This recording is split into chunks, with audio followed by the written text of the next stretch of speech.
इस मोटर में छोटी सी प्रॉब्लम थी। इस प्रॉब्लम को टाइम रहते ध्यान नहीं दिया गया तो यह मोटर जल गई, यानी कि इसकी बाइंडिंग जल गई है। छोटी सी प्रॉब्लम यानी कि इसकी वायरिंग खराब थी, केवल एक वायरिंग खराब थी। यदि इस वायरिंग को आप चेंज कर देते तो 100-150 के लगभग खर्चा आया था, लेकिन आपने ध्यान नहीं दिया, इस वजह से इसकी बाइंडिंग हीट हो गई, जल गई। अब इसका खर्चा लगभग 1500-2000 के लगभग आएगा बाइंडिंग करवाने में। यहाँ पर देखिए केवल एक साइड की बेयरिंग खराब थी। यह रोटर किनारे पर टच किया और मोटर जाम हो गई। मोटर जाम होने की वजह से इसमें सप्लाई लगातार आती रही और गूं गूं करके मोटर की पूरी वाइंडिंग जल गई है। यहाँ पर देखिए किनारे पर टच किया और इसका रोटर जाम हो गया। छोटी सी प्रॉब्लम इस वजह से कह रहे हैं क्योंकि यदि आप केवल बेयरिंग चेंज करते तो केवल 100 रुपये या फिर 120 रुपये के लगभग पैसे खर्च होते। यदि आप इस प्रॉब्लम को सॉल्व नहीं किए, बेयरिंग चेंज नहीं किए, तो आपको 1500-2000 के लगभग खर्चा लगाना पड़ सकता है। देखिए जैसा कि इस मोटर में हुआ है, जब बेयरिंग खराब होने लगती है तो मोटर की आवाज़ बदल जाती है। मोटर में ज़्यादा झनझनाहट, ज़्यादा गनगनाहट की आवाज़ आती है। तो आपको समझ लेना चाहिए कि इसकी बेयरिंग खराब हो रही है। या तो एक बेयरिंग खराब हो सकती है या फिर दोनों बेयरिंग खराब हो सकती हैं।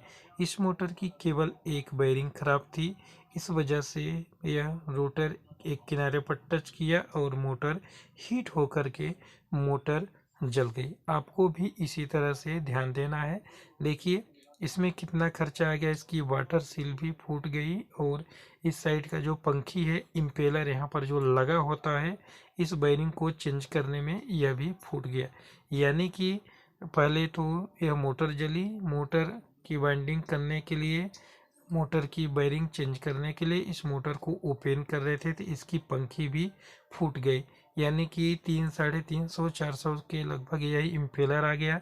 इसकी वाटर सील भी खराब हो गई, बेयरिंग भी खराब हो गई और इसकी वाइंडिंग भी जल गई। देख लीजिए आपके सामने ही है, ये पूरे खराब हो गए हैं। अब इसका टोटल यदि आप पैसा जोड़ेंगे तो 2000 से ऊपर जा रहा है। यदि आप इस बेयरिंग को टाइम रहते ही चेंज कर लिए होते तो ये दिक्कतें न आती। ये देखिए इसकी बाइंडिंग भी जल गई। बेयरिंग तो ख़राब थी तो बेयरिंग को चेंज करना ही पड़ेगा। बेयरिंग चेंज करने के लिए पंखी खोल रहे थे, इसका इम्पेलर भी फूट गया, वाटर सील भी फूट गई। यानी कि आप अंदाज़ा लगा सकते हैं कि एक छोटी सी प्रॉब्लम की वजह से आपको कितना खर्चा एक्स्ट्रा लगाना पड़ गया।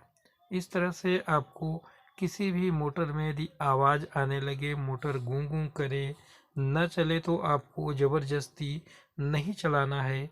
लोग क्या करते हैं कि यदि मोटर अर्थ फेस में नहीं चल रही है तो इसको डबल फेस में चला देते हैं, या फिर सिंगल कंडेंसर में नहीं चल रही है तो डबल कंडेंसर लगा देते हैं, या फिर कम पावर के कंडेंसर की जगह ज़्यादा पावर के कंडेंसर को लगा देते हैं। यह नहीं समझ पाते हैं कि मोटर ज़्यादा पावर, ज़्यादा कंडेंसर किस लिए ले रही है, ये नहीं समझ पाते हैं।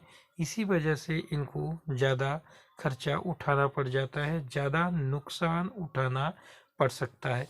ये सब चीज़ें आपको भी ध्यान देना चाहिए। धन्यवाद दोस्तों।